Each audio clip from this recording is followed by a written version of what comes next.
ఒకప్పుడు హిరణ్యాక్షుడని ఒక పాపాత్ముడు ఉన్నాడు. కశ్యప ప్రజాపతికి దితి అనే భార్య వల్ల ఇద్దరు కొడుకులు పుట్టారు. ఒకడు హిరణ్యాక్షుడు, ఒకడు హిరణ్యకశిపుడు. అందులో హిరణ్యాక్షుడు అనేవాడిని శ్రీమన్నారాయణుడు వరాహ రూపమెత్తి చీల్చి చెండాడి చంపి పారేశాడు వాడిని. ఈ హిరణ్యాక్షుడికి చాలామంది కొడుకులు ఉన్నారు. శంబరాసురుడు, మదోత్కటుడు, వజ్రనాభుడు, మహాకవచుడు, అంధకుడు, మూఢుడు, పాపాత్ముడు, అసురుడు, ఇలాంటి వాళ్ళు దాదాపు 2000 మంది ఉన్నారండి. వాడికి గుర్రం గుడ్డిదైనా దానాకి తక్కువ లేదని 2000 మంది సంతానం వాడికి. ఈ కొడుకుల్లో ఒక కొడుకు పేరు అంధకాసురుడు. వాడు అంధకుడు అని పిలువబడేవాడు. వాడు పుట్టుకతో గుడ్డాడు కానీ భయంకరమైన బలిష్టమైన శరీరం కలిగిన వాడు. వాడు పట్టుకు 5-6 ఏనుగుల్ని సునాయాసంగా తినేసేవాట, సులువుగా తినేసేవాట. ఏనుగుని అలా పట్టుకొని గోళ్లతో చీల్చి తినేసేవాడు వాడు. సాధారణంగా ఏనుగుని చంపడమే కష్టం, అందులో గోళ్లతో చీల్చి తినడం మరింత కష్టం. దాన్ని బట్టి వాడు ఎంత బలవంతుడు. అయితేనే గుడ్డాడు. వాడి దగ్గరికి వస్తేనే ఏదైనా జంతువుని వేటాడి తినగలడు, దూరంగా ఉంటే దేని వేటాడలేడు. వాడి సోదరులు హిరణ్యకశిపుడు యొక్క తక్కిన కొడుకులు వీడిని ఏడిపిస్తూ ఉండేవారట, తరచుగా ఏడిపిస్తూ ఉండేవారట. హిరణ్యకశిపుడికి కూడా 4 కొడుకులు కదా, ప్రహ్లాదుడు, హ్లాదుడు, అనుహ్లాదుడు, విహ్లాదుడు. అందులో ప్రహ్లాదుడు పరమసాత్వికుడు, తమ్ముళ్ళు మాత్రం వాళ్ళకి అంత మంచితనం ఎక్కడ ఏడుస్తుంది, వాళ్ళంతా తండ్రి పోలికలు. ప్రహ్లాదుడు మాత్రం అమ్మగారి యొక్క పోలికతోటి మహానుభావుడై పుట్టాడు. ప్రహ్లాదుడు పాతాళానికి వెళ్ళిపోయాక ఈ ప్రహ్లాదుడి సోదరులు ఈ శంబరాసురుడు, వజ్రనాభుడు, మదోత్కటుడు వంటి హిరణ్యాక్షుడు కొడుకులు వీళ్ళంతా అంధకుడి దగ్గరకు వచ్చి, గుడ్డి పీరుగా మన వంశంలో అలా పుట్టావురా, ఇతరుల మీద ఆధారపడి బతుకుతావురా, దగ్గరికి వస్తే గారు జంతువుని వేటాడలేవురా అని రోజు తిట్టేవారట, హాస్యం పట్టించేవారు, వేళాకోళ పడేవారు. అంధకుడికి చాలా బాధ కలిగింది. గుడ్డిగా పుట్టడం నా తప్పే ఉంటారా, మా నాన్న నన్ను అన్యాయంగా గుడ్డాన్ని చేసేవాడు అని బాధపడేవాడు. కొంతకాలానికి వాడికి పరమ బాధ కలిగింది. ఛీ, ఈ గుడ్డి బతుకు కూడా ఓ బతుకైనా అనుకున్నాడు వాడు. ఈ బతుకు నుంచి ఎలా అయినా బయటపడాలి, ఏం చేస్తే ఈ గుడ్డి బతుకు నుంచి బయటపడతాం అనుకున్నాడు వాడు. వెంటనే కులగురువు అయిన శుక్రాచార్యుడి దగ్గరికి వెళ్ళాడు. శుక్రాచార్యుడు దానవ గురువు, మహాశక్తిమంతుడు. అటువంటి వాడు చాలా అరుదుగా ఉంటారు. ఈ ప్రపంచం అంతా ఒక ఎత్తు, శుక్రుడు ఒక్కడు ఒక ఎత్తు. బృహస్పతి శుక్రాచార్యుడి శక్తి ముందు సగం కూడా లేని శక్తి కలిగిన వాడు ఆయన. ఎటు చెట్టుపోయిన ఆయనకి తేడా ఏంటంటే బృహస్పతి గారు ఉద్యోగం గొప్పది, మంచి గవర్నమెంట్లో పనిచేశాడు ఆయన. శుక్రాచార్యుడు దురదృష్టం రాక్షసుల కొలువులో ఉన్నాడు. పాపిష్టివాడి దగ్గర ఉద్యోగం చేసేవాడు ఎంత శక్తివంతుడైనా అంత పేరు పొందలేట. అందుకనే నీచాశ్రయా నశోభంతే, నీచులను ఆశ్రయించుకున్న వాళ్ళు శోభించరు. ఎంత గొప్పవాడైనా తన వంశం యొక్క ప్రభావం తన మీద పడుతుందని ఒక శాస్త్రం. అందుకని ఎప్పుడు కూడా సాధ్యమైనంత వరకు కూడా మనం మహాత్ములతో స్నేహం చేయాలి, మహాత్ములతో తిరగాలి. నీచులతో అడ్డమైన వాడితో తిరిగితే ఏమవుతున్నమాట, పిచ్చి బుద్ధులు వస్తాయి, దాంతో తెలియకుండానే పతనం అయిపోతాం. అందుకని జ్ఞానులు ఎవరితో పడితే వాడితో ఎక్కువ తిరగరు. తిరిగితే ఏమవుతుంది, కొంతకాలానికి గౌరవం కోల్పోతాం మనం. మొదట్లో ఏమంటారు, 2 రోజులు దూరంగా ఉన్నప్పుడు గురువుగారు అంటారు. ఫోన్లే దగ్గరికి నడిచానంటే 2 రోజులు పోయాక గురువుగారు పోయి హాయ్ గురువు అంటారు. ఇంకా 4 రోజులు నా దగ్గరికి వచ్చి సేవ చేయడం మొదలెట్టాను అనుకోండి, ఎరా గురువు అంటారు, హాయ్ గురువు కూడా పోతుంది. ఇంత ప్రమాదం మనుషులతోటి. అందుకనే మనుషుల్ని ఎప్పుడూ కూడా చాలా జాగ్రత్తగా లిమిట్గా మాట్లాడాలి. అతి పరిచయం మంచిది కాదు. అతి పరిచయాద్ అవజ్ఞ, అతి పరిచయం వల్ల చులకనతనం ఏర్పడుతుంది. పాపాత్ముల దగ్గర ఉద్యోగం చేసి వాళ్ళ తిండి తింటే ఆ పాపిస్ట్ ఎఫెక్ట్ నీ మీద కూడా పడుతుందిగా. కొంతమంది చూశారు, గవర్నమెంట్ ఆఫీసర్లు చాలా స్ట్రిక్ట్గా ఉండి కూడా ఆ పై ప్రభుత్వం వల్ల జైలు పాలైన వాళ్ళు ఎంతోమంది లేరు. అందుకే ఎవరి దగ్గర పడితే వాడి దగ్గర కొలువు చేయకూడదని చేస్తున్నట్టు. అలాంటప్పుడు మనకు కష్టం అనిపిస్తే లీవ్ అయినా పెట్టేనా వెళ్ళిపోవాలి, లేకపోతే ఎక్కడికైనా పోవాలన్నారు. ఏం చేస్తాం, తప్పదు, ఉద్యోగం చేయాలి. మరి రామరామ కొన్ని పాపిష్టి పనులు చేయలేరండి పాపం. పాపం శుక్రాచార్యుడు ఏంటంటే శక్తివంతుడు కనుక ఈ పాపాత్ముల వల్ల ఆయనకు నష్టం లేదు, కానీ ఆయనకి రావాల్సిన కీర్తి రాలేదు. శుక్రాచార్యుడు ఒకప్పుడు శివుడి కోసం తపస్సు కోసం వెళ్ళాడు. మృత సంజీవని అని ఒక విద్య సంపాదించడం కోసం వెళ్ళాడు. చచ్చిన వాడిని బ్రతికించే విద్య కావాలి ఆయనకి. దానివల్ల రాక్షసులకు ఉపకారం చేద్దామనే ఉద్దేశంతో, దేవతల నుంచి రాక్షసుల్ని రక్షించాలనే ఉద్దేశంతో శివుడి దగ్గరికి వెళ్ళి, ఈశ్వర నాకు చచ్చిన వాడిని బ్రతికించే విద్యను ప్రసాదించు అన్నాడు. దానికి మృత సంజీవని అని పేరు. మృతులను సంజీవనము, చక్కగా బ్రతికించేది. వాడు మామూలుగా కాదు, ఇంకొంచెం ఆరోగ్యంగా బ్రతికించే శక్తి కలిగిన మంత్రం అది. అప్పుడు శివుడు నవ్వి, అంత తేలిగ్గా మృత సంజీవనం నీకు అసలు ఇవ్వకూడదు, నువ్వు రాక్షసుల దగ్గర పనిచేస్తున్నావు, నువ్వు ఎంత గొప్పవాడివైనా నీ ఉద్యోగం మంచిది కాదు, నేను నీకు ఈ మంత్రం ఇచ్చాను, ఒక దిక్కుమాలను బతికిస్తావు నువ్వు. అందువల్ల చెప్పొచ్చేది ఏంటంటే, నీకు గనక నేను మృత సంజీవనం అనే విద్య ఇస్తే దానివల్ల దానవులకు లాభం, ప్రజలకు నష్టం, అంత తేలిగ్గా ఇవ్వను అనగా నాకు కావలసిందే అన్నాడు ఈయన. అయితే ఓ పని చెయ్యి, 100 సంవత్సరముల పాటు నా కోసం తపస్సు చెయ్యి. ఆ తపస్సు ఎలా ఉండాలో తెలుసా? సూర్యోదయానికి మొదలుపెట్టి, సూర్యోదయంతో మొదలుపెట్టి సూర్యాస్తమయం వరకు ఓ చెట్టుకి తల్లకిందులుగా వెళ్ళాడు. అడవిలో చెట్టు ఉందిట, ఆ చెట్టు కొమ్మకి కాళ్లతో పట్టుకుని తలకిందులుగా వెళ్ళాడు. ఎప్పటి నుంచి? సూర్యోదయం నుంచి సూర్యాస్తమయం వరకు 12 గంటలు చెట్టు కొమ్మని ఇలా కాళ్లతో పట్టుకుని వేళ్లాడడం ఎంత కష్టమండి. చేతులతో గట్టిగా కొమ్మ పట్టుకుని వేళ్లాడడమే కష్టం. అటువంటిది కాళ్లతో పట్టుకుని తలకిందులుగా వేళ్లాడాలి. నీ తల కింద, ఏది కిందగా వేళ్లాడుతున్నప్పుడు సరిగ్గా తల కింద ఓ పెద్ద కొంపటి పెట్టి అందులో ఎవడో ఒకడు పొగ పెట్టాలి. అది కూడా ఏమిటనమాట? కణధూమం. పొగాకుని చిన్ని చిన్ని ముక్కల కింద చేసి అందులో వేస్తే ఆ పొగ వస్తుంది కదా, ఆ ధూమమును కణధూమం అంటారనమాట. వర్జీనియా పొగ అనుకుని ఉంటుంది సార్, ఇంత ముక్కల కింద చేసేస్తారు. ఆ పొగలా ఒకడు వేస్తూ ఉంటే సూర్యోదయం నుంచి సూర్యాస్తమయం వరకు ఆ పొగలా పేల్చాలట. అది కూడా తలకిందులుగా వెళ్ళాడుతూ. గట్టిగా ఎవడన్నా అవతలవాడు పొగ విడిచిపెడితేనే కళ్ళు బయలు కమ్మితే, అటువంటిది సాయంకాలం దాకా పేల్చాలి. పీల్చి ఆ తర్వాత కిందకి దిగి మళ్ళీ సంధ్యావందనం చేసుకుని ఏదో కాస్త విశ్రాంతి తీసుకుని మళ్ళీ మొదలెట్టాలి. ఇలా 100 సంవత్సరములు కణధూమము పీలుస్తూ తల్లకిందులుగా వేళ్లాడుతూ ఓం నమ శివాయ ఎడతెరపి లేకుండా జపం చేయాలి. పైగా ఇంత పొగ పీలుస్తూ తలకిందులుగా వండిట ఓం నమ శివాయ, ఓం నమ శివాయ అని జపం చేయాలి. అలా 100 ఏళ్ళ తర్వాత నువ్వు బతికితే అప్పుడు నీకు మృత్యుంజయ మహామంత్రం ఇస్తాను, మృత సంజీవన విద్య ఇస్తాను అనగా అలాగే చేస్తానని అడిగాను. నిజంగా 100 ఏళ్ళు అలా చేస్తే మనలాంటి వాళ్ళని బతుకుతాం. ఒకసారి రేపు ట్రై చేయండి, మళ్ళీ నా మీద పడతారు లేనిపోనుకోవడం ఎందుకు వచ్చింది. కానీ అసంభవం అది. కానీ ఆయన మహాత్ముడు, మహాతపస్యాలి. మాటలేంటి, విష్ణు వక్షస్థలం నుంచి పుట్టిన భృగు కొడుకు. అందువల్ల వెంటనే ఏం చేశాడు ఆయన? తల్లకిందులుగా వేళ్లాడి జపం మొదలెట్టాడు. కలిసి వచ్చే వేళకి నడిచొచ్చే కొడుకు పుడతాడంటారు, కానీ కడుపుతో ఉన్న పెళ్ళాం వచ్చినట్టుగా ఆయనకి ఒక అద్భుతమైన అదృష్టం కలిసి వచ్చింది. అది ఎలాగా అంటే, ఈయన తప్పనిసరిగా తల్లకిందులుగా చెట్టుకు వేళ్లాడుతూ 100 ఏళ్ళు తపస్సు చేసి తీరుతాడు. చేస్తే శివుడు ప్రత్యక్షమవుతాడు. ప్రత్యక్షమైతే మృత సంజీవన విద్య వస్తుంది. వస్తే రాక్షసులకి లాభం, దేవతలకి హాని. కాబట్టి ఈ తపస్సు జరగకుండా అయినా చూడాలి. జరిగితే ఆ మంత్రశక్తి రాక్షసులకు ఉపయోగపడకుండా చెయ్యాలనుకుని వెంటనే ఇంద్రుడు ఏం చేశాడు? తన కూతురు జయంతిని పిలిచాడు. జయంతి, నువ్వు పరమసుందరివి, తపస్సు చేసుకుంటున్న శుక్రుడి దగ్గర వగలు ఒలికించి ఆయన్ని బుట్టలో వేసుకుని తపస్సు చేసేవాడిని పాడు చేయి. నువ్వు తలుచుకుంటే అంత, వాడు కఠోర నియమంతో తపస్సు చేస్తున్నప్పుడు వాడు బుట్టలో పడిపోయేలా చేయి, వాడి తపస్సు పాడైపోవాలి. వెళ్ళనగానే ఈవిడ బయలుదేరింది. ఆవిడ వచ్చి రాగానే అప్పుడే శుక్రాచార్యుడు చెట్టు కొమ్మకి పైకి ఎక్కి తల్లకిందులుగా వేళ్లాడబోతున్నాడు. ఆయన్ని చూచింది. ఈ మహానుభావుడి తపస్సుని నా వగలతో ఒయ్యారాలతో పాడు చేయటం ధర్మం కాదనుకుంది. ఆయన మీద అంత గౌరవం కలిగింది. వెంటనే ఆవిడ 2 చేతులు జోడించి, శుక్రాచార్య నేను నీకు సాయం చేస్తానంది. ఏం చేస్తావమ్మా అన్నాడు ఆయన. శివుడు 100 సంవత్సరాలు మిమ్మల్ని తలకిందులుగా వేళ్లాడుతూ కణధూమం పేల్చమన్నాడు. మీరు కింద కుంపటి పెట్టుకున్నారు, అందులో ఇంత పొగ వేసుకున్నారు పొగాకు, కానీ అది కాసేపటికి ఆ పొగాకు ఏమవుతుంది? కాలిపోయి బూడిదైపోతుంది. అప్పుడు పొగ రాదు. పొగ రాకపోతే మీ తపస్సు పాడైపోతుంది. అవునా అనగానే అవునోయ్ అన్నాడు ఆయన. మీరు ప్రతిరోజు సూర్యోదయం నుంచి సూర్యాస్తమయం దాకా ఇలాగే చెట్టుకి తలకిందులుగా వెళ్ళాడండి.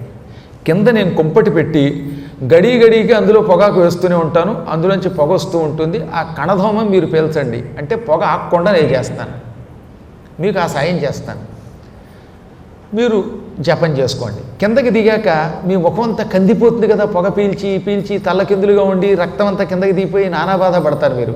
అప్పుడు నేను మీకు సేవ చేస్తాను అనగా సరేనన్నాడు ఆయన.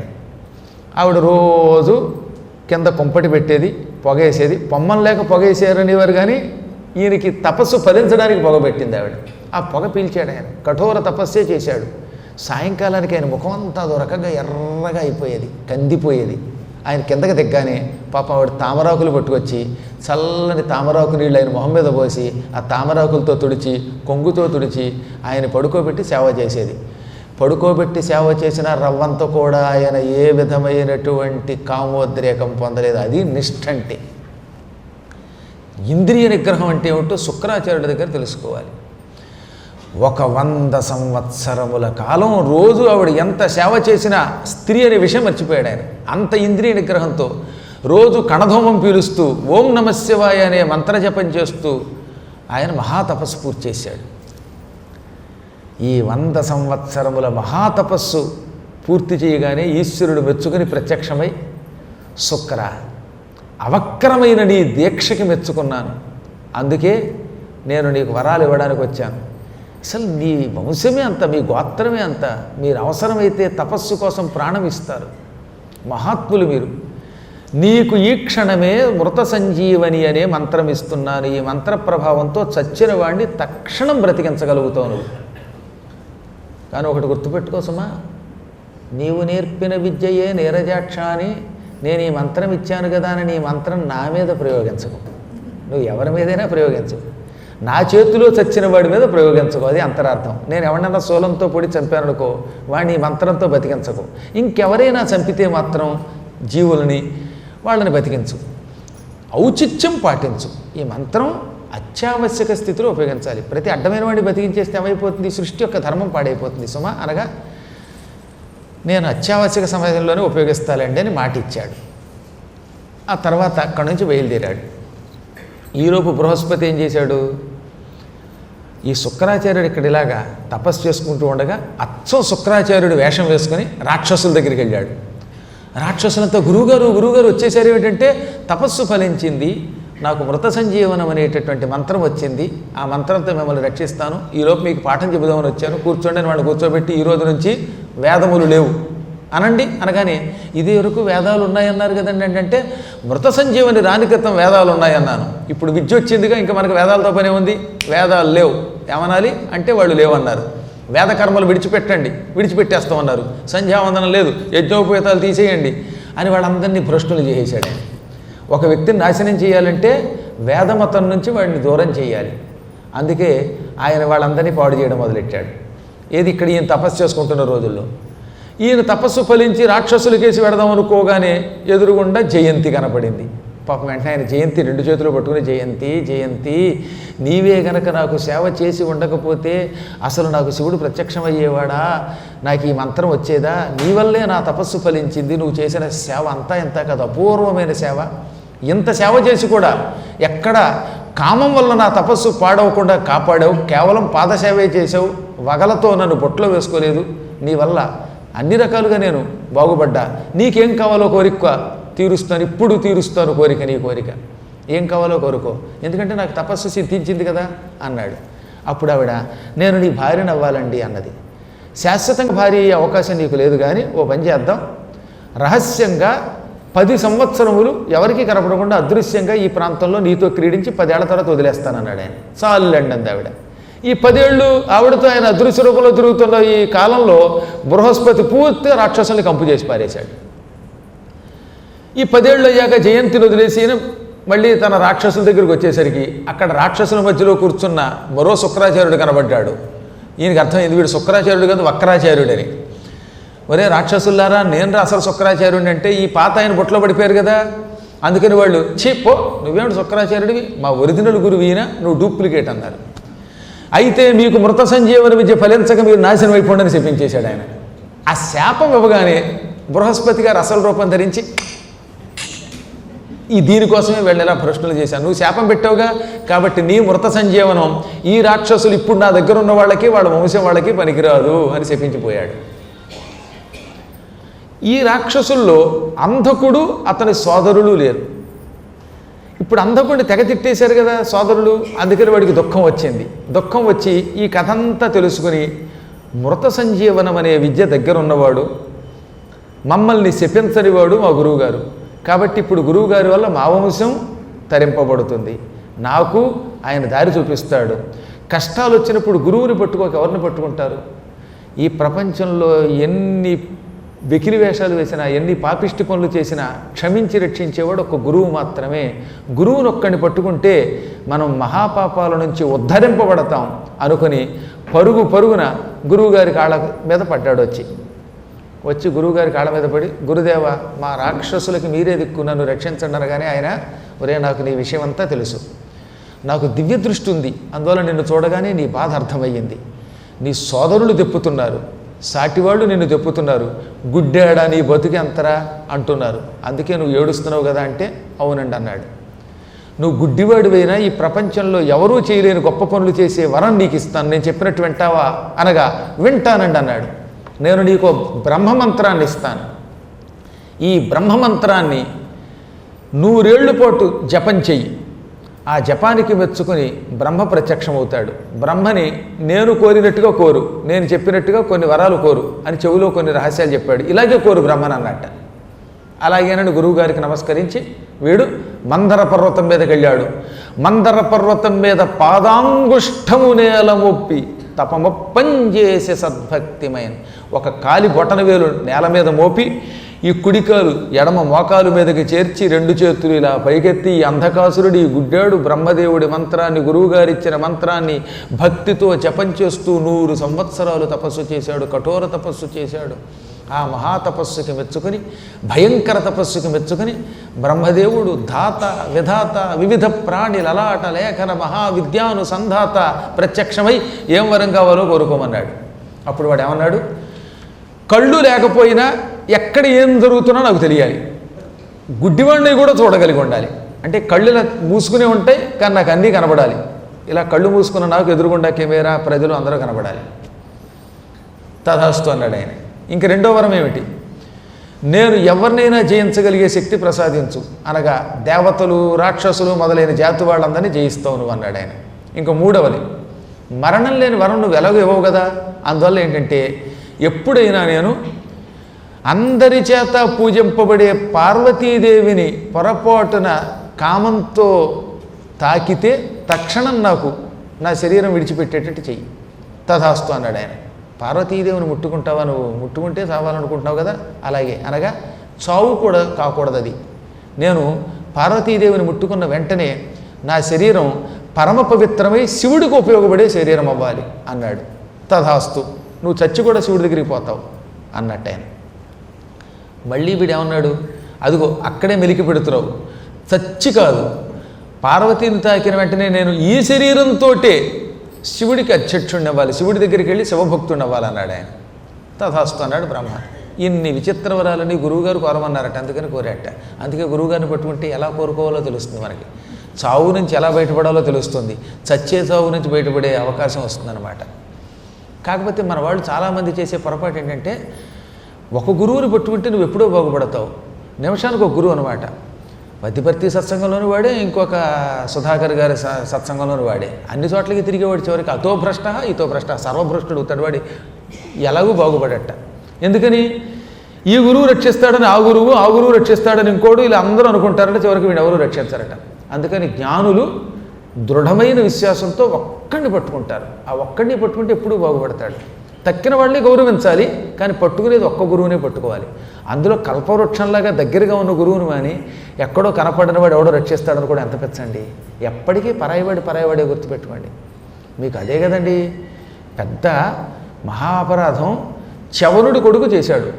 చవనుడికి 4 కొడుకులుంటే అందులో ఒక కొడుకు ఏం చేశాట, చవనుడి వంటి పండితుడు గురువుగారి ఇంట్లో ఉంటే కన్న తండ్రిని మానేసి ఇంకో గురువు దగ్గరికి పోయాడు. దాంతో ఆయన 1000 ఏళ్ల పాటు గుడ్డివాడే నానాయాతన పడ్డాడు. చివరికి బ్రహ్మ కోసం తపస్సు చేస్తే బ్రహ్మ, మీ తండ్రి వంటి గురువుని కాదని ఇంకొకటి దగ్గరికి వెళ్ళావు, ఆ పాపం వల్లే గుడ్డివాడి పోయి అలమటిస్తున్నావు, వెళ్ళి మళ్ళీ కళ్ళు పట్టుకుంటే తిరిగి వెళ్ళి చవనుడి కాళ్ళు పట్టుకుంటే తండ్రి గారు ఆయన అనుగ్రహించి ఉత్తముడిని చేశాడు. ఇలా ఎప్పటికప్పుడు మనకి పురాణాల్లో చాలా ఉంటాయి. ఇంట్లో తండ్రి ఒక సద్గురువు ఉంటే తండ్రిని మనం ఇంకో చోటికి వెళ్ళడం, అలాగే మంచి మంచి గురువులు ఇళ్లలో అన్నగారో తమ్ముడో ఇంకో బంధువు అత్తగారో మామగారో ఉంటే వెళ్ళడం అనేసి బయటికి వెళ్ళి అన్ని సత్సంగాల్లో చేరడం వల్ల చివరికి అక్కడికి వెళ్ళాడు, ఇక్కడికి రాడు.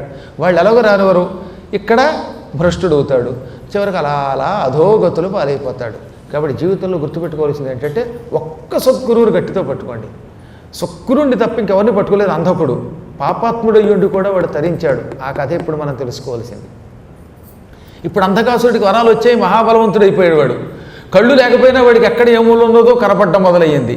దాంతో ముందు దేవతల మీద దాడి చేశాడు. దేవతల్ని చితక్కొట్టి వాళ్ళందరినీ అరణ్యాల పాలు చేశాడు. అప్సరసలని చెరబట్టాడు. ఆ తర్వాత పన్నగుల మీద పడ్డాడు. పాముల యొక్క పడగలు చితక్కొట్టాడు. ఆ పన్నగాల నెత్తి మీద ఉన్నటువంటి మంచి మంచి మణులు పీక్కున్నాడు.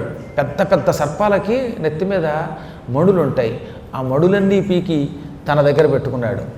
ఇంకా అక్కడి నుంచి పితృదేవతల మీద పడ్డాడు. పితృదేవతల దగ్గర ఉండే ఆహారం కూడా లక్కొచ్చేట, శ్రాద్ధాన్నం అంటారు, అది కూడా పట్టుకొచ్చేసేటాడు వాడు. అక్కడి నుంచి బయలుదేరి చెండ దేవతల చేత కొట్టాడు. ఇక ఒకటేమిటండి, ప్రపంచంలో వాడు చెయ్యని పాపం లేదు, వాడి దగ్గరికి రాని వస్తువు అంటూ లేదు. అన్ని చోట్ల నుంచి మంచి మంచి రత్నాలన్నీ దోచుకొచ్చి తన రాజధానిలో పెట్టుకున్నాడు. 1000 సంవత్సరముల పాటు పరమభోగాలు అనుభవించాడు. ఇప్పుడు వీడికి వరాలు వచ్చాక కొద్ది రోజుల పాటు గురువుని పూజించడం మానేశాడు, దేవతల్ని పూజించడం మానేశాడు. బ్రహ్మగారు వరాలు ఇచ్చిన ఆయన్ని తలుచుకోలేదు. భోగలాలసుడైపోయాడు.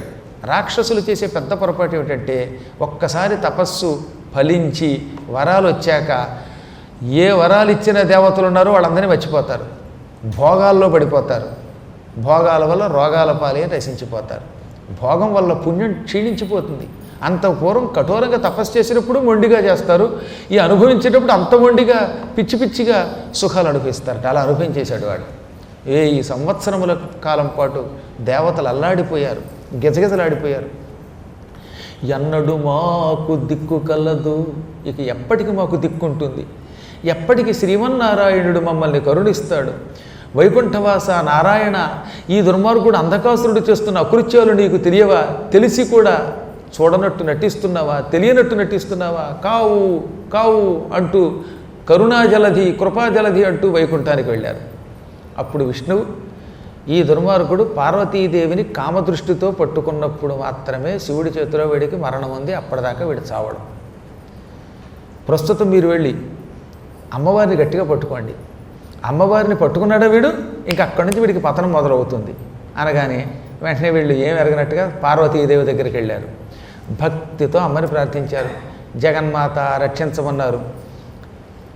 హ్రీంకారాసన్న గర్భితానలశిఖాం సౌః క్లీం కళాం బిభ్రతీం సౌవర్ణాంబరధారిణీం వరసుధాధౌతాం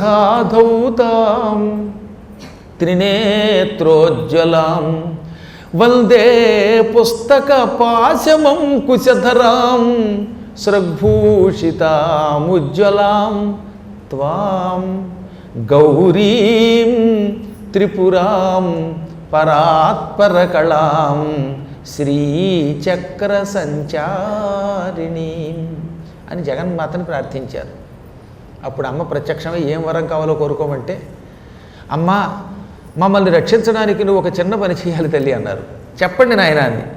అంధకుడని ఒక రాక్షసుడు ఉన్నాడు. వాడు ఇప్పుడు మందర పర్వతం మీద కామోపభోగాలు అనుభవిస్తున్నాడు. తెగతాగి మత్తెక్కి అప్సరసల నాట్యాలు చూస్తున్నాడు. అక్కడికి నువ్వు ఒక మారు వేషంలో అందగత్తి రూపంలో వెళ్ళాలి. ఒక 5-6 గంటలు అక్కడ గడపాలి. ఇది మా కోరిక అనగానే, ఇదేం కోరికరా, ఎప్పుడు ఎవరిలా కోరరు, విచిత్రమైన కోరిక కోరుతున్నారు. పార్వతినైన నేను ఒక సుందరిగా మారాలా? వెళ్ళి ఆ దుర్మార్గుడేమో ఆటలు పాటలు ఆడుతూ ఉంటే తాగుపోతూ ఉంటే ఆ సమయంలో వెళ్ళాలంటే మరి తప్ప తల్లి. బిడ్డల్ని రక్షించడానికి తల్లి అప్పుడప్పుడు ఈ మాత్రం త్యాగం చేయాలన్నారు వాళ్ళు. అమ్మవారు నవ్వుకున్నది. వెంటనే ఏం చేసింది, అత్యద్భుతమైన ఒక అప్సర స్త్రీగా మారిపోయింది, పరమ సౌందర్యమణిగా మారిపోయింది. ఇటువంటి సౌందర్యం ఈ ప్రపంచంలో ఎవరికి ఉండదన్నమాట. అమ్మ సౌందర్యం వేరు, ఇప్పుడు ఈ స్త్రీ సౌందర్యం వేరు. మంచి సమున్నత వక్షస్థలంతో, సువర్ణ వర్ణంతో, ఒత్తైన కేశపాశములతో, ఉందా లేదా అనిపిస్తున్న నడుముతో, మంచి పొడుగైన చేతులతో, సున్నితమైన వేళ్లతో, గోళ్లతో, వెలిగిపోతున్న ముఖంతో బయలుదేరింది అమ్మ. మందర పర్వతం దగ్గరికి వెళ్ళింది. ఆ మందర పర్వతం మీద ఆ సమయంలో అంధకాసురుడు కళ్ళు లేకపోయి కూడా చూడగలిగే శక్తి పొందాడు కదా, వాడు అప్సరసల నాట్యం చూస్తున్నట్ట. ఓ అప్సరస ఏమో కళ్ళు పోస్తోంది. ఈ కళ్ళు ఫుల్లుగా పుచ్చుకుంటూ మధ్య మధ్యలో పాడండి అంటూ ఉంటే వాళ్ళు సరసాల జవరాలను అని పాటలు పాడుతూ ఉంటే ఆ పాటలు వింటాడు వీడు. సరిగ్గా ఆ సమయానికి జగన్మాత మరో అప్సర స్త్రీ రూపంలో అక్కడికి వచ్చింది. ఈ కొత్తగా వచ్చిన సుందరిని చూడగానే వీడికి మతిపోయిందండో. జగదేకమాత ఆవిడ, కానీ మాయారూపం ఎప్పుడు? అసలు సహజంగానే మాయకి లోబడినటువంటి వాడు, వ్యసనములకు గురైన వాడు తనను తాను మర్చిపోతాడు. అందులో కామాతురాణం నభయం న లజ్జ అన్నారు. కామాతురులకి సిగ్గు భయం అన్నీ పోతాయట. బిడియం అన్నీ విడిచిపెట్టేస్తారు. బిడియాన్ని వేయించిన వడియం నవ్వినట్టుగా నవ్విలేస్తారు వాళ్ళు.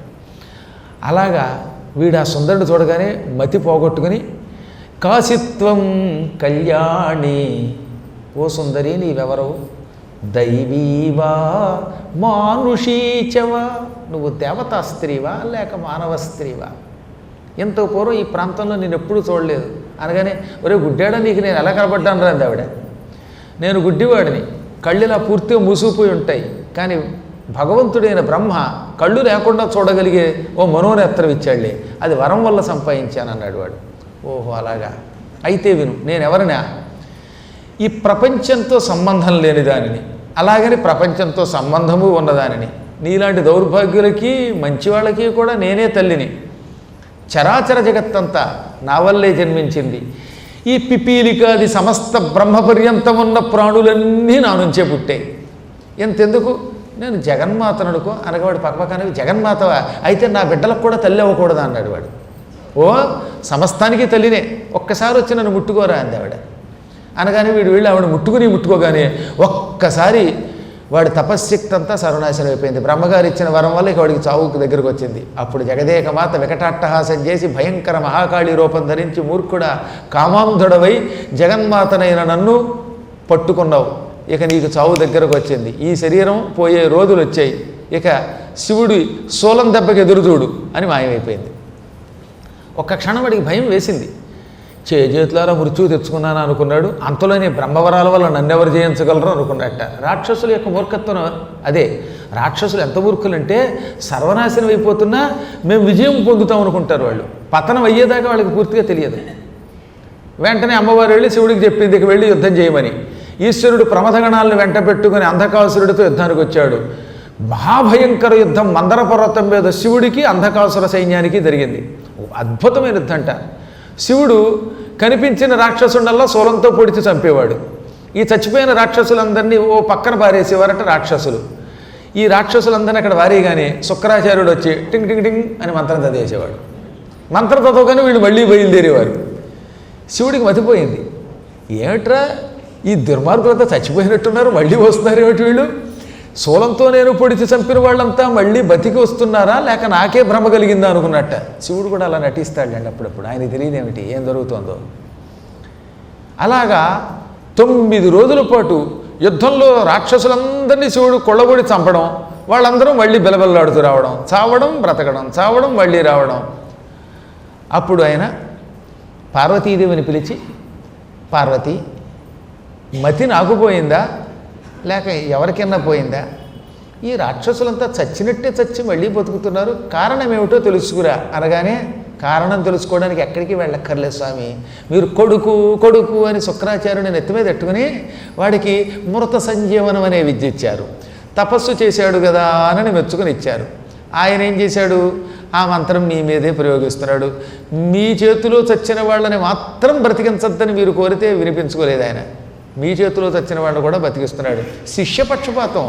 ఈ దిక్మాలు కూడా ఏంటంటే భార్గవులకి శిష్యులంటే ప్రాణం. వాళ్ళు ఎంత పాపాత్ములైనా, వాళ్ళు ఎన్ని క్రూరమైన వేషాలు వేసినా, గురుద్రోహం చేసినా క్షమించేస్తారు. ఈ గోత్రంలోనే ఉంది అది. వాళ్ళకి ప్రేమ ఎక్కువ.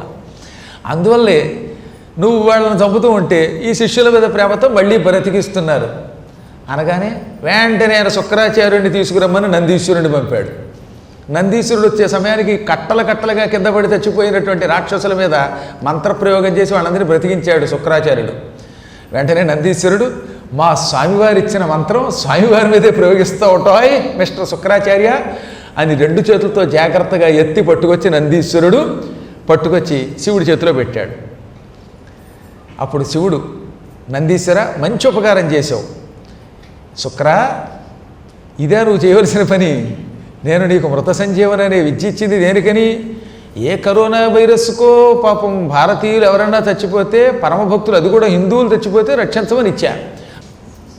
ఈ మంత్రాన్ని వాళ్ళ మీద ప్రయోగిస్తావా, దా ఇలా రా అని దగ్గరికి తీసుకుని శివుడికి అయినట్టే ప్రాణం. ఆ ప్రాణం వల్ల, ప్రేమ వల్ల ఏం చేశాడు, ఇంకో పని చేయకుండా అమాంతంగా కుడి చేత్తో పట్టుకుని నోరు తెచ్చి గుట్టుక్కుని మింగేశాడు. ఇప్పుడు ఈయన శివుడి కడుపులోకి వెళ్ళిపోయాడు. ఈ కథంతా వింటున్నటువంటి నారదుడికి మతిపోయింది. ఏమిటేమిటి, శుక్రాచార్యుల వారిని గుటుక్కుని మింగేశాడు శివుడు. శుక్రే నిగీర్ణే రుద్రేణ కిమకారుషుశ్చ దానవా. శుక్రాచార్యుడిని శివుడు మింగేసిన తర్వాత ఏం జరిగింది, ఆ తర్వాత ఆయన బతికాడా, ఏమయ్యాడు, కథ కమామిషు అంతా చెప్పు అనగానే అదే చెబుతున్నాను విను. ఇప్పుడు ఈ పార్వతీపతి శుక్రుడిని లోపలికి మింగాడు. శుక్రాచార్యుడికి అసలు పేరు శుక్రుడు కాదు సుమండి, కావ్యుడు ఆయన పేరు. భృగువు కొడుకు కనుక భార్గవుడు.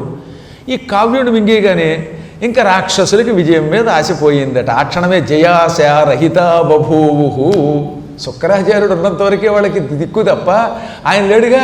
వాళ్ళకి అప్పుడే అర్థమైపోయింది, మన గురువు గారిని కాస్త హరుడు మింగేశాడు, ఇక మనం నరకానికో స్వర్గానికో అరగక తప్పదనుకున్నారు. ఇక అప్పుడు చూడండి, ఈశ్వరుడు విజృంభించాడు, నందీశ్వరుడిని పంపాడు. వెళ్ళు నంది, ఈ రాక్షసుని చంపడానికి నేనెందుకు అనగానే నందీశ్వరుడు విజృంభించి పెద్ద హుంకారం చేసి బుసలు కొట్టి కొమ్ములతో కొందరిని పొడి చంపాడు, కొమ్ముతో రొమ్ము చీల్చి కొందరిని చంపాడు, కొందరు దుమ్ములు విరగొట్టి చంపాడు, కొందరిని గిట్టలతో కొళ్ళబొడి చంపాడు, కొందరినేమో హుంకారంతో చంపేశాడు.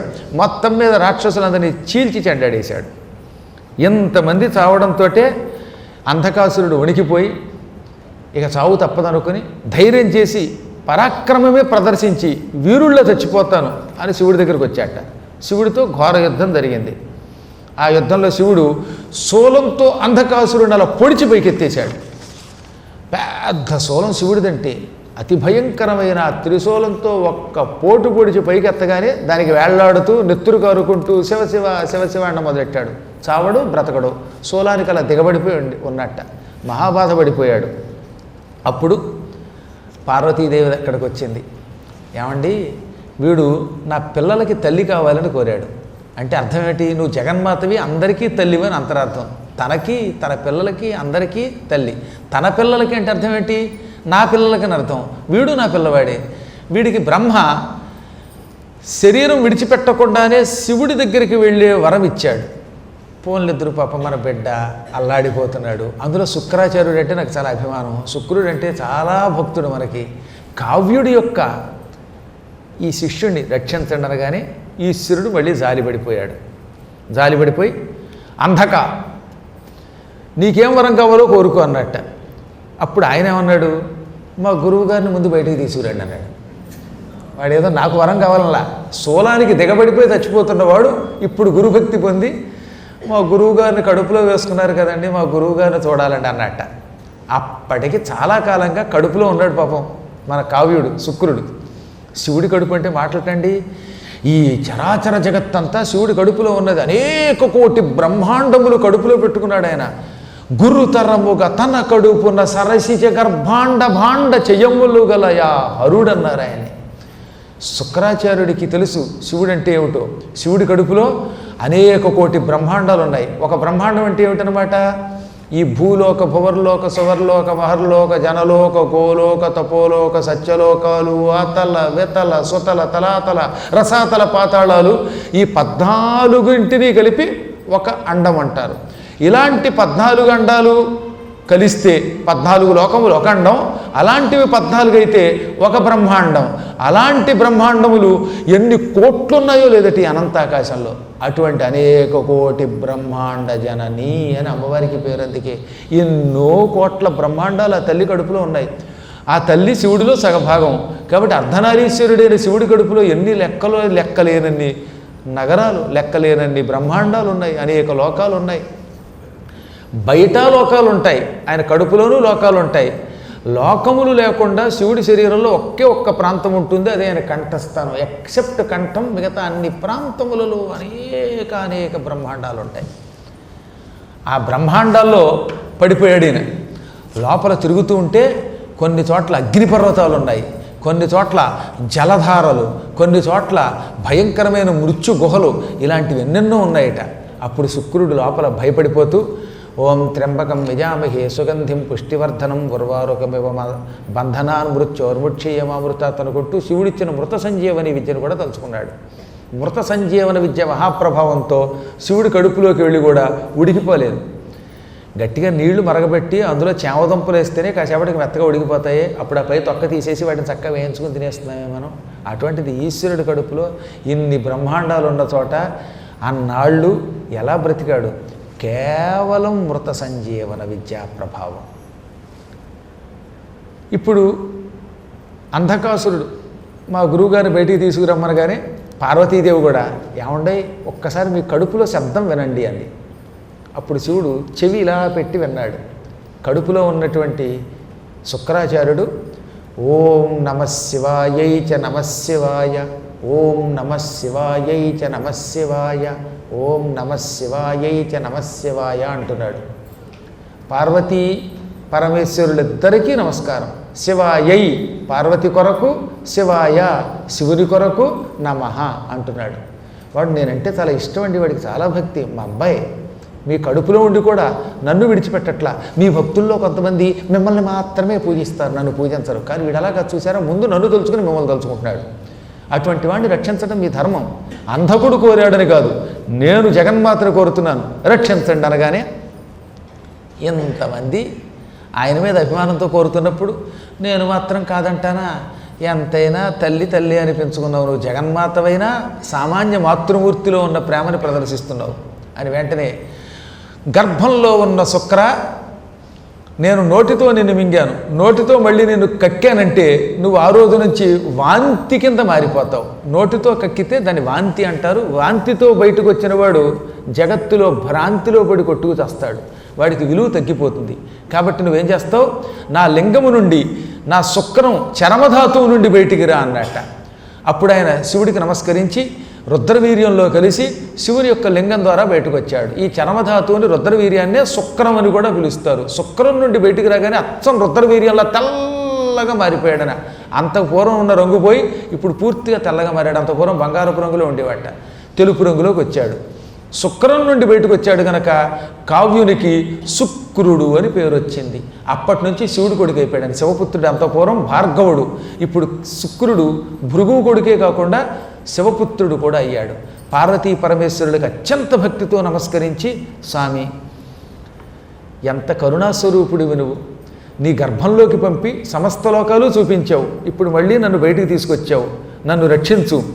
అనంతపాదస్తమనంతమూర్తిరనంతమూర్ధాంతకర శివశ్చ అనంతబాహు కథమీదృశం త్వాం స్తోష్యేహ నృత్యం ప్రణిపత్య మూర్ధ్నా త్వమష్టమూర్తి త్వమనంతమూర్తి త్వమిష్టద సర్వసురాసురాణాం అనిష్టదృష్టశ్చ విమర్దకశ్చ స్తోష్యేహ నృత్యం కథమీదృశం త్వాం.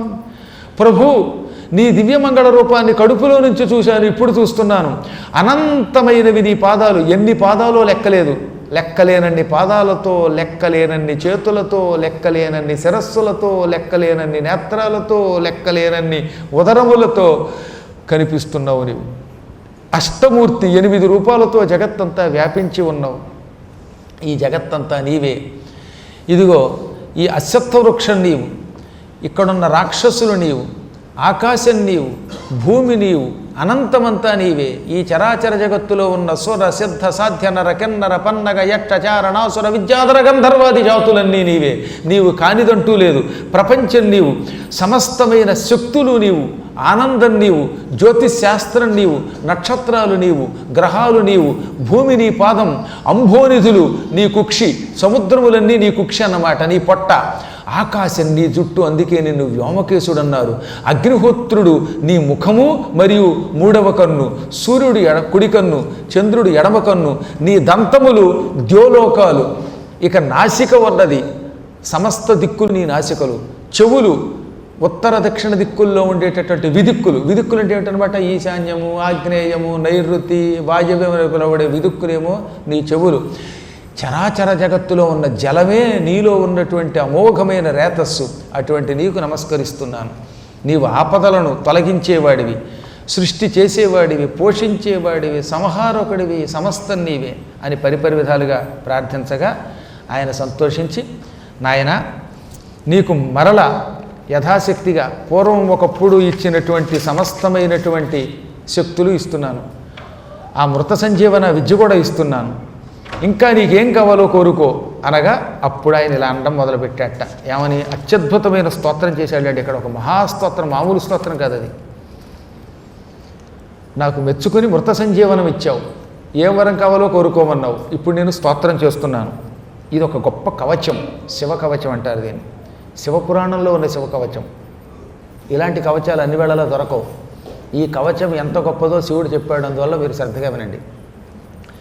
ఓం నమస్తే దేవేశాయ సురాసుర నమస్కృతాయ భూతభవ్య మహాదేవాయ హరిత పింగళలోచనాయ బలాయ బుద్ధిరూపిణే వయ్యాఘ్రవసనచ్ఛదాయ ఆరణేయాయ త్రైలోక్య ప్రభవే ఈశ్వరాయ హరాయ హరితనేత్రాయ యుగాంతకరణాయ అనలాయ గణేశాయ లోకపాలాయ మహాభుజాయ మహాహస్తాయ శూలినే మహాదముష్ట్రిణే కాలాయ మహేశ్వరాయ అవ్యయాయ కాలరూపిణే నీలగ్రీవాయ మహోదరాయ గణాధ్యక్షాయ సర్వాత్మనే సర్వభావనాయ సర్వగాయ మృత్యుహంత్రే పారియాత్ర సువ్రతాయ బ్రహ్మచారిణే వేదాంతగాయ తపోంతగాయ పశుపతయే వ్యంగాయ శూలపాణయే వృషకేతవే హరయే జటినే శిఖండినే లకుటినే మహాయశసే భూతేశ్వరాయ గుహావాసినే వేణాపణవతాళవతే అమరాయ దర్శనీయాయ బాలసూర్యనిభాయ శ్మశానవాసినే భగవతే ఉమాపతయే అరిందమాయ భగస్యాక్షిపాతినే పూష్ణోదశననాశనాయ క్రూరకర్తకాయ పాశహస్తాయ ప్రళయకాలాయ ఉల్కాముఖాయ అగ్నికేతవే మునయే దీప్తాయ విశాంపతయే ఉన్నతయే జనకాయ చతుర్థకాయ లోకసత్తమాయ వామదేవాయ వాగ్దాక్షిణ్యాయ వామతో భిక్షవే భిక్షురూపిణే జటినే స్వయం జటిలాయ శక్రహస్త ప్రతిస్తంభకాయ క్రతవే క్రతుకరాయ కాలాయ మేధావినే మధుకరాయ చలాయ వానస్పత్యాయ వాజసనేతి సమాశ్రమ పూజితాయ జగద్ధాత్రే జగత్కర్త్రే పురుషాయ శాశ్వతాయ ధ్రువాయ ధర్మాధ్యక్షాయ త్రివర్త్మనే భూతభావనాయ త్రినేత్రాయ బహురూపాయ సూర్యాయుత సమప్రభాయ దేవాయ సర్వతూర్య నినాదినే సర్వబాధా విమోచనాయ బంధనాయ సర్వధారిణే ధర్మోత్తమాయ పుష్పదంతాయ విభాగాయ ముఖ్యాయ సర్వహరాయ హిరణ్యశ్రవసే ద్వారిణే భేమాయ భేమపరాక్రమాయ ఓం నమో నమః. ఇందులో దేవదేవుడి గురించి మొత్తం వర్ణించాడు. వ్యాఘ్ర చర్మం ఉత్తరీయంగా ధరించావు, తేనె రంగు వంటి కళ్ళు కలిగిన వాడివి, 3 కళ్ళు కలిగినటువంటి వాడివి, అరణి నుండి పుట్టిన యజ్ఞాగ్ని స్వరూపుడివి, పారియాత్ర పర్వతం మీద తపస్సు చేసిన వాడివి, నువ్వే బ్రహ్మచారివి, శివ మంగళ స్వరూపుడివి, మృత్యుంజయుడివి, వామదేవుడివి, అగ్ని ధ్వజంగా కలిగిన వాడివి, త్రినేత్రుడివి, కోటాను కోట్ల సూర్యుల యొక్క కాంతితో విరిగిపోయే మహాత్మ, పుష్పదంత స్వరూప, ధర్మస్వరూప, ఓంకార స్వరూప శివ నీకు నమస్కారం అని బీజాక్షరములతో ఒక మహాకవచ రూపంలో అత్యంత భక్తితోటి శుక్రాచార్యుడు జపించాడు. జపించి ఏమన్నాడు తెలుసా? ఈ స్తోత్రం ఇప్పుడు చేసింది కాదు, నీ కడుపులో ఉన్నప్పుడు ఈ స్తోత్రం చేయబట్టే నీ కడుపులో ఉండి కూడా నేను ఉడికిపోకుండా బయటకు వచ్చానన్నాడు ఆయన. అప్పుడు శివుడు, నా గర్భంలో ఉండగా నువ్వు తయారు చేసి చదివినటువంటి ఈ పవిత్రమైన స్తోత్రం మృత్యువు నుంచి బయట పారవేస్తుంది. భయంకరమైన రోగములు, అంటురోగములు ప్రబలినప్పుడు ఈ స్తోత్రం చేసుకున్నవాడు అంటురోగాలు తక్షణం ఒంటికి పట్టకుండా వదిలించుకుని ఆరోగ్యవంతుడై మృత్యువుని జయించి మళ్ళీ భూలోకంలో సుఖానందాలతో జీవిస్తాడన్నాడు. ఈ మహాస్తోత్రం వీలున్నంత వరకు ఏదో రకంగా సంపాదించండి. మీ అందరూ రేపు కూడా చేయడానికి ప్రయత్నించండి. ఏ అంటురోగము దగ్గరికి రాదట, దుర్మరణాలు రావు, ఆరోగ్యం ప్రసాదిస్తుంది. స్వయంగా చెప్పాడు శివుడు. శుక్రుడు ఈ మంత్ర ప్రభావంతో నా కడుపులో ఉడికిపోకుండా బయటికి పెట్టగట్టాడు. అంత గొప్ప మంత్రం ఇది. యమలోకానికి వెళ్ళిన వాడిని కూడా తిరిగి భూలోకానికి తీసుకొచ్చి పునర్జన్మ ఇచ్చేలా చేసేంత గొప్ప మంత్రం ఇది. ఈ అపూర్వమైనటువంటి మంత్రం రహస్యాతి రహస్యం.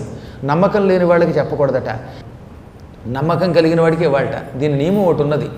ఏమిటంటే అది నా శఠాయ, శఠునికి ఇవ్వకూడదు, మొండాడికి ఇవ్వకూడదు, అవిశ్వాసంతో ఉన్నవాడికి ఇవ్వకూడదు, గురుభక్తి లేని వాడికి ఇవ్వకూడదు. వాడికి ఇస్తే ఏం లాభం, వాడు వేళాకోళం చేస్తాడు కదా. అందువల్ల భక్తి కలిగినటువంటి వాడు దీన్ని చేస్తే మృత్యువు తక్షణం మృత్యువు అవుతుంది, మనల్ని అనుగ్రహిస్తుంది. ఇప్పుడు శుక్రాచార్యుడు చాలా మంచి వరం ఇచ్చావు, ఈ కవచం ఆరోగ్య సమస్యలతో బాధపడుతున్న వాళ్ళందరికీ అందజేస్తాను. ఇప్పుడు మరి మా అంధకాసురుడు కడుపులో ఉన్న గురువుగారు బయటికి రావాలని కోరిన మంచి శిష్యుడు, వీడి సంగతి ఏమిటనగా వాడికి బ్రహ్మవరం ఉంది, నేను అనుగ్రహిస్తున్నాను. అన్నిటికి మించి పార్వతి వాడిని బిడ్డగా భావించి రక్షించమందిగా అని వెంటనే ఏం చేశాడు, ఆయన శూలాగ్రం నుంచి వాడి కిందకి దింపాడు. దింపి తన జటాజూటంలో ఉన్న గంగలో అమృతం కలిపి వాడి మీద వర్షం చేయగానే ఆ క్షణమే వాడు ఆ గుడ్డాడు ఆ భయంకర రూపం విడిచిపెట్టి అందమైన ప్రమథగణాలలో ఒక రూపం ధరించాడు. ధరించి భక్తితో ఈశ్వరుణ్ణి పూజించాడు. అప్పుడు ఈశ్వరుడు, ఒరేయ్ నువ్వు మొండాడివి, భక్తితో పూజిస్తున్నావు ఇప్పుడు నన్ను, బ్రహ్మవరాలు కూడా పొందినవాడివి, ఈ క్షణం నుంచి ప్రమథగణాలలో కొన్ని గణములకు నువ్వు అధ్యక్షుడు అవుతావు, గణాధ్యక్షుడవై అంధకుడనే పేరుతోటే నన్ను సేవిస్తూ కైలాసంలో శాశ్వతంగా ఉండు. ఇంకేమైనా వరం కావాలంటే, ఇంకేం కావాలి తండ్రి, ప్రమథగణాల్లో కొన్ని గణాలకు నన్ను నాయకుడిని చేసావు అంటే జిల్లా పరిషత్ చైర్మన్ ఎలాంటిదో అలాంటిది, అదే మాటలు కాదు ఇక్కడ. ఈ దరిద్రం పదవులేమో ఇవాడు ఉంటారు, రేపు పోదాయి, కానీ అవి శాశ్వతం, అవి నాశనం లేనివి. నాకు ఒక్క బాధ ఉన్నది, పార్వతీ విషయంలో కామమనే దోషం పొందాను నేను. జగన్మాతని, అఖిల లోకారాజ్యని గౌరవించి పూజించవలసిన దాన్ని అనరాని మాటలు అన్నాను. ఆ ఒక్క విషయంలోనే నేను భయపడుతున్నాను. అమ్మా నువ్వు నన్ను క్షమించాలి. పాపం 28వ శ్లోకంలో అన్నాడండి, అమ్మవారిని కామపు మాటలు మాట్లాడి బాధ పెట్టాను, నన్ను క్షమించు. దీనుణ్ణి అయిపోయాను, ఇప్పుడు పశ్చాత్తాపంతో కుమిలిపోతున్నాను. మీరు ఆది దంపతులు, అందరికీ తల్లిదండ్రులు, ఎన్ని పిచ్చి వేషాలు వేసినా రక్షిస్తారు. చంద్రశేఖర శంభో, జగన్మాత అంత పిచ్చి మాట మాట్లాడినా ఏమాత్రం క్రోధం చెందక దీనుణ్ణైన నన్ను రక్షించింది. అందుకే ఆవిడ్ని జగన్మాత అన్నారు. నిజంగా ఇంకోటి ఎవడన్నా అయితే ఇలాంటి మాటలు మాట్లాడితే రక్షిస్తారా? అలా నాలాంటి వాడి పాపిష్టివాడి మాటలకు కూడా కనలి బాధపడక రక్షించమని కోరింది కనుకే ఆవిడ సర్వలోకేశ్వరి అని పిలువబడింది. తండ్రి, ఇక మంచు, ముత్యాలహారం, చంద్రుడు, శంఖం ఎంత తెల్లగా ఉంటాయో అంత తెల్లగా ఉండే నిన్ను, నీ పక్కన ఉండే అమ్మని చూచి రోజూ పూజిస్తాను. ఆది దంపతులు, మాతాపితరులు, జగత్పితరులు, అటువంటి మిమ్మల్ని పూజించుకుంటాను. నాకు ఈ ఉత్తమ వరం ప్రసాదించు అనగా తథాస్తు. అంధక గణాధ్యక్షుడు అయి ఉండు, ఈ కైలాసంలో ఉండు.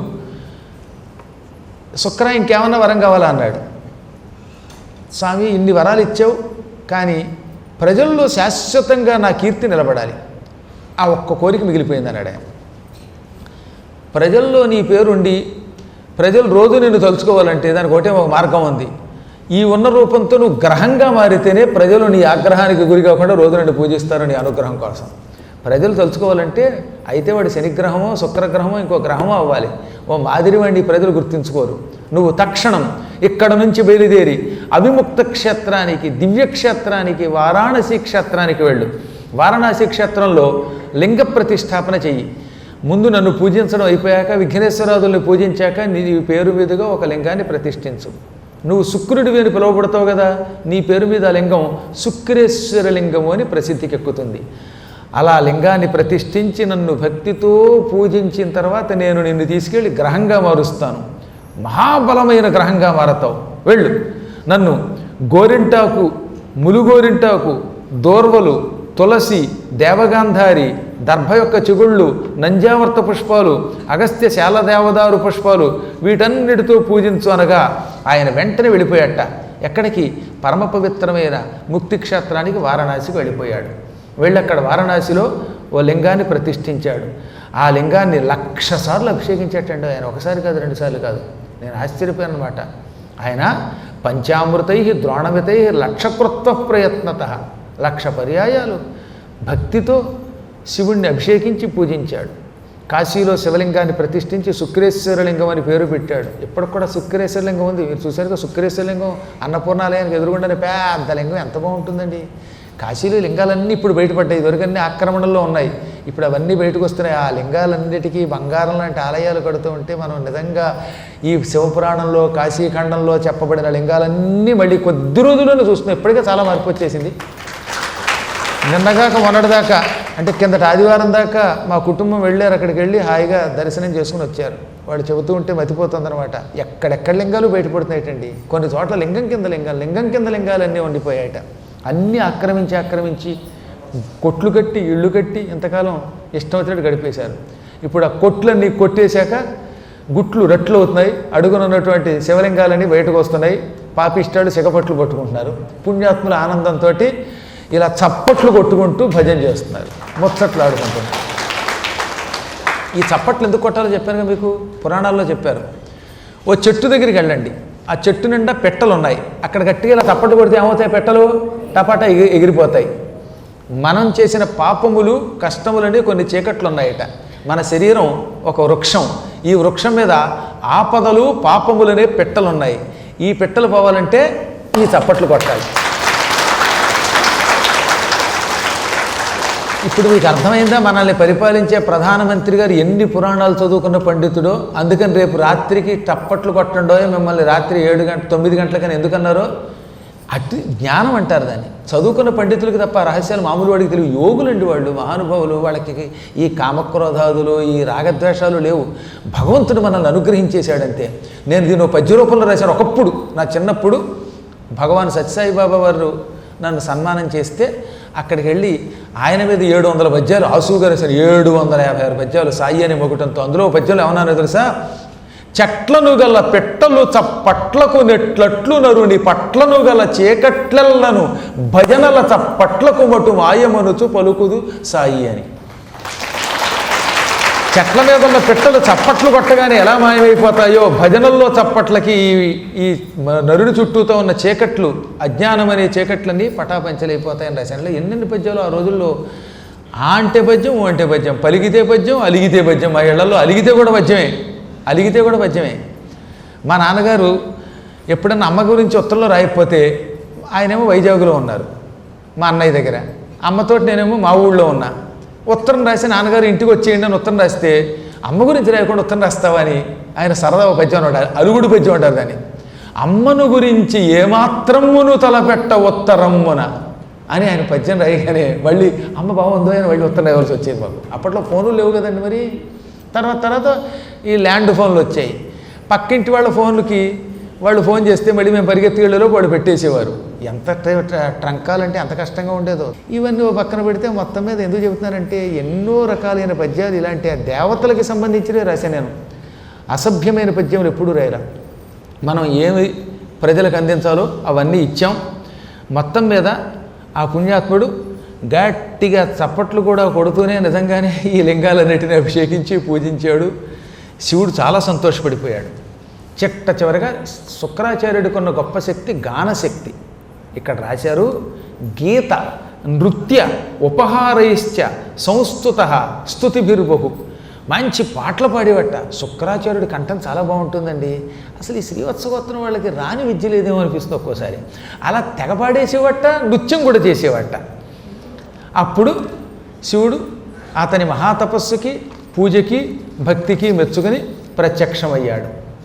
తపోనిధే మహాభాగ భృగుపుత్ర మహాముని తపస అనేనతే నిత్యం ప్రసన్నోహం విశేషత. ఓ తపోనిధి అని పిలిచాడండు ఆయన. తపస్సుకి నిధి వంటి వాడివి నువ్వు. భృగుపుత్ర, భార్గవ, ఏం కావాలో కోరుకో. నీ నృత్యం, నీ సంగీతం, నీ అర్చన, నీ లింగారాధన, నీ భక్తి ఇవన్నీ నా చిత్తానికి హత్తుకున్నాయి. నేను మెచ్చాను, విచ్చేశాను, ఏం కావాలో కోరుకో అనగా, ఇప్పుడు నిన్ను చూశాక, ఈ కాశీలో చూశాక ఇంకా నాకు ఏ కోరికలు లేవన్నాడు ఆయన. అంత పూర్వం నా పేరు జగత్ప్రసిద్ధికి ఎక్కాలని కోరినవాడే. కాశీలో పరమేశ్వరుని చూశాక ఇంకా కోరికలే ఉంటాయి. త్వంభాభిరాభిరభిభూయ తమస్సమస్తమస్తన్నయస్య భిమతాని నిశాచరాణాం దేదీప్యసే దినమణే గగనే హితాయ లోకత్రయస్య జగదీశ్వర తన్నమస్తే. నువ్వే ఈ చరాచర జగత్తుని సృష్టిస్తున్నావు, పోషిస్తున్నావు, లయం చేసుకుంటున్నావు. రాక్షస సంహారకుడివి, దేవతలను అనుగ్రహించేవాడివి, భక్తులకు సమస్తం ప్రసాదించే ఆకాశానికే మడియేను సూర్యుడినే కుడికన్నుగా పెట్టుకున్న నీకు నమస్కారం. త్రిలోకాధిపతి నీకు నమస్కారం. సమస్త లోకేశ్వర నీకు నమస్కారం అంటూ అష్టమూర్తిని అష్టకంతో స్తుతించాడు. అప్పుడు ఆయన, ఈ క్షణమే నిన్ను ఒక గ్రహంగా మారుస్తున్నాను. సూర్యుడు, చంద్రుడు, అంగారకుడు, బుధుడు, బృహస్పతి, శుక్రుడు, శని, రాహువు, కేతువు, మీ 9 మంది గ్రహ రూపంలో ఆకాశంలో ఉండండి. మీకు ఒక క్రమ పద్ధతి పెడుతున్నాను. మీరందరూ నన్ను పూజించిన వాళ్ళే. అందరూ కాశీకి వెళ్ళి వారి పేరు మీదుగా లింగాలు ప్రతిష్ఠించిన వాళ్ళే కదా. సూర్యుడు ఆదిత్యేశ్వర లింగం, చంద్రుడు చంద్రేశ్వర లింగం, కుజుడు కుజేశ్వర లింగం, బుధుడు బుధేశ్వర లింగం, గురువుగారు బృహస్పతీశ్వర లింగం, శుక్రుడు శుక్రేశ్వర లింగం, శని శనీశ్వర లింగం, రాహు రాఘ్వీశ్వర లింగం, కేతు కేత్వీశ్వర లింగం అనే పేరుతో లింగాలు ప్రతిష్ఠించారు. కాబట్టి వాళ్ళందరూ లింగాలు ప్రతిష్ఠించిన పుణ్యం వల్ల శివానుగ్రహంతో గ్రహాలు అయ్యారు. ఓ మాదిరిగా వాళ్ళకేం గ్రహ పదవి రాలా. మిమ్మల్ని ఏం చేస్తున్నాను, తూర్పు దిక్కుకి సూర్యుడుండుగాక, ఆ సూర్యుడికి ఎదురు భాగంలో శుక్రుడుండుగాక. అందుకే ఎప్పుడు కూడా ఉదాహరణకి నేనే సూర్యుడు అనుకుంటే ఇదిగో ఈ ఎదురుగుండా భాగంలో శుక్రుడు ఉంటాడు.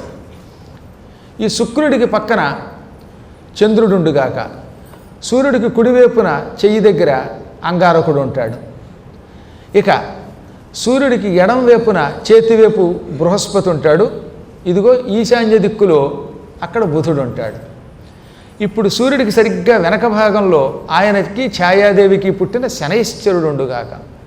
సూర్యుడికి కుడివైపున్న శనైశ్చరుడికి ఉన్న భాగంలో రాహువు, శనైశ్చరుడికి ఈ ఎడం వైపు భాగంలో అనగా వాయువ్య దిగ్భాగంలో కేతువు ఉండుగాక.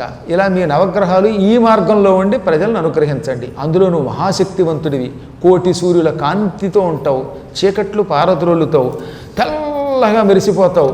నీవు ప్రజల్ని పట్టుకున్నప్పుడు శుక్రమహాదశ అంటారు ప్రజల్ని. ఆ శుక్రమహాదశ కాలంలో ఇక అవతల వాడి జాతకం మహర్జాతకం అయిపోతుంది. ఆ జాతకాన్ని ఎవరు పట్టుకోలేరు ఇక. అందుకే శుక్రమహాదశ అంటారండి. దశల్లో కల్లా శుక్రమహాదశ చాలా గొప్పది. నీవు అందరినీ అనుగ్రహించు, కానీ డైరెక్ట్గా నీ ఎదురుగుండా నిలబడకుండా కొంచెం పక్క నుండి నిన్ను పూజించిన వాడికి శుభాలి. ఎదురుగుండా నిలబడితే మాత్రం వాడిని భ్రష్టుణ్ణి చెయ్యి అన్నాడు ఆయన. ఆ మాట కూడా చెప్పాడు ఇక్కడ. అది కొంచెం దృష్టిలో పెట్టుకోండి. ఎట్టి పరిస్థితుల్లో శుక్రాచార్యుడికి ఇప్పుడు ఉదాహరణకి నేనున్నా, నా ఎదురుగుండా డైరెక్ట్గా ఉండకూడదు. కొంచెం ఇటో ఉండి పూజిస్తే మహాజాతకం ఇస్తాడట. ఎదురుగుండా ఉంటే మాత్రం కార్యనాశనం అవుతుంది. 45వ శ్లోకంలో చెప్పారు ఏమని, అపిచత్వాం కరిష్యంతి యాత్రాం నార్యో నరోపివా తేషాం త్వదృష్టిపాతేన సర్వం కార్యం ప్రణశ్యతి. నీకు అటో ఇటో కొంచెం పక్కగా ఉండి నిన్ను పూజించిన వాళ్ళు చక్కగా ఉంటారు. నీకు ఎదురుగుండా ఉండి నీ దృష్టికి వాళ్ళు పాత్రులైతే మొదనష్టులు అవుతారు. వాళ్ళకి కార్యం ప్రణశ్యతి. అందుకే శుక్రుడికి శనికి ఎప్పుడూ కూడా ముఖాముఖి నిలబడకూడదు, కొంచెం పక్కగా నిలబడాలి. ఏం పెద్ద కష్టమే ఉందండి అది. అసలు ఎప్పుడైనా ఆలయాల్లో కొంచెం అటో ఇటో పారిశ్యంలో ఉండి దేవతలు పూజిస్తే మంచిదని చేస్తాను అనమాట. ఓ మాదిరివాడు ఎప్పుడూ ఆ పక్కకే ఉండాలి. ఇలా అనేక వరాలు ఇచ్చాడు. నీ వరాలు పొందిన వాళ్ళకి అధిక సంతానం ఉంటుంది, బలం ఉంటుంది, పుత్ర సంతానం ఉంటుంది, సుఖం పొందుతారు, ఆరోగ్యంగా ఉంటారని అనేక వరాలు ఇచ్చి ఈ కథ విన్నటువంటి వాళ్ళందరికీ అనారోగ్యములు తొలగి ఆరోగ్యములు వచ్చుగాక అన్నాడు. మీరందరూ కూడా మంచి ఆరోగ్యవంతులు అవ్వాలి. ఈ భయంకరమైన ఒక మహామారి అని అందరూ పిలుస్తున్నటువంటి రోగం నుంచి విముక్తి పొందుతారు. మన భారతదేశం చాలా బాగుంటుంది. మన హైందవ జాతి శ్రౌత ధర్మం, స్మార్త ధర్మం భూమి ఉన్నంతకాలం ఉంటాయి. స్వస్తి ప్రజాభ్య పరిపాలయంతాం న్యాయ్యేన మార్గేణ మహీం మహిషాః గోబ్రాహ్మణేభ్యః శుభమస్తు నిత్యం. లోకాః సమస్తాః సుఖినో భవంతు.